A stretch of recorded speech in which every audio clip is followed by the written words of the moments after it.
Classical mechanics. Classical mechanics is the mathematical study of the motion of everyday objects and the forces that affect them. Classical mechanics is often called as Newtonian mechanics because nearly the entire study builds on the work of Isaac Newton. Different types of motion. First is the translational motion. Translational motion is a motion by which a body shifts from one point in space to another. Example for this is the motion of bullet fired from a gun.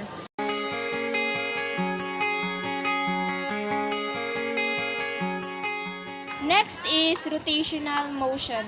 Rotational motion is a motion by which an extended body changes orientation with respect to the other bodies in space without changing its position. Example for this motion is the motion of a spinning top.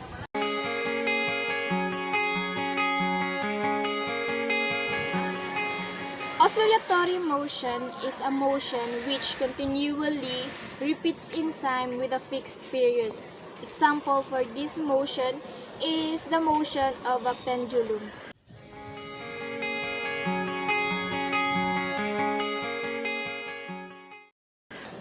Last type of motion is the circular motion.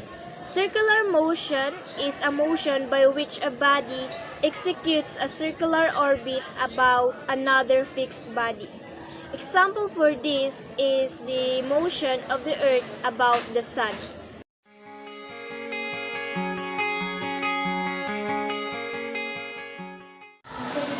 Three types of Newton's law.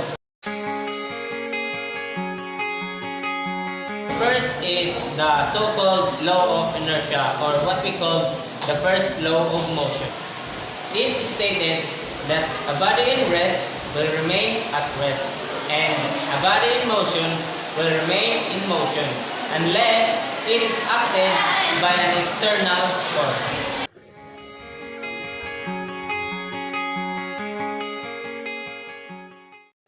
Newton's second law of motion states that an acceleration is produced when an unbalanced force is acted on an object or mass. The more mass that object has, the more net force is to be used.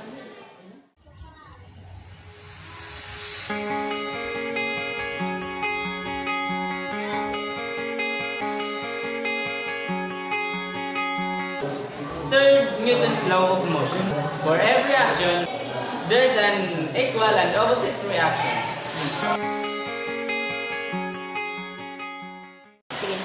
Law of universal gravitation states that the pull of gravity between two objects will be proportional to the masses of the object and inversely proportional to the square of the distance between their centers of their mass.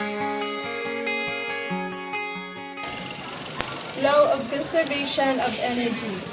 Energy can be created nor destroyed, and instead changes from one form to another.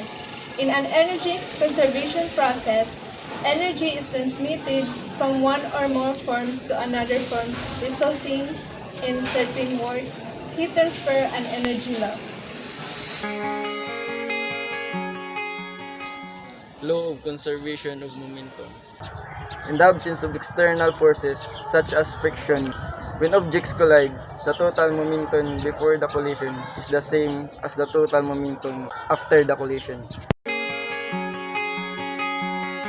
Branches of classical mechanics. The first one is the statics. The branch of mechanics that is concerned with the analysis of loads on physical systems in static equilibrium, that is, in a state where the relative positions of subsystems do not vary over time. or where components and structures are at a constant velocity. When in static equilibrium, the system is either at rest or its center of mass moves at constant velocity.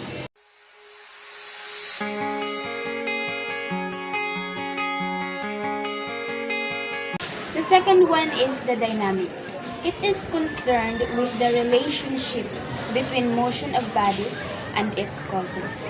It also takes into account the forces acting on the bodies and the properties of the bodies, or the particularly masses and moment of inertia.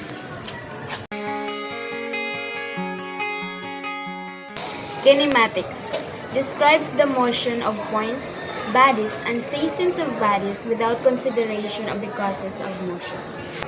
The fourth one is the celestial mechanics. It is the branch of astronomy that deals with the motions of celestial objects. The field applies principles of physics, historically classical mechanics, to astronomical objects such as stars and planets to produce ephemeris data.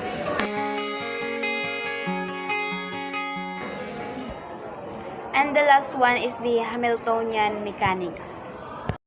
Here we see that the ball oscillates about the equilibrium position of the spring with a constant period. As the ball passes the equilibrium position, it has a minimum potential energy and maximum kinetic energy.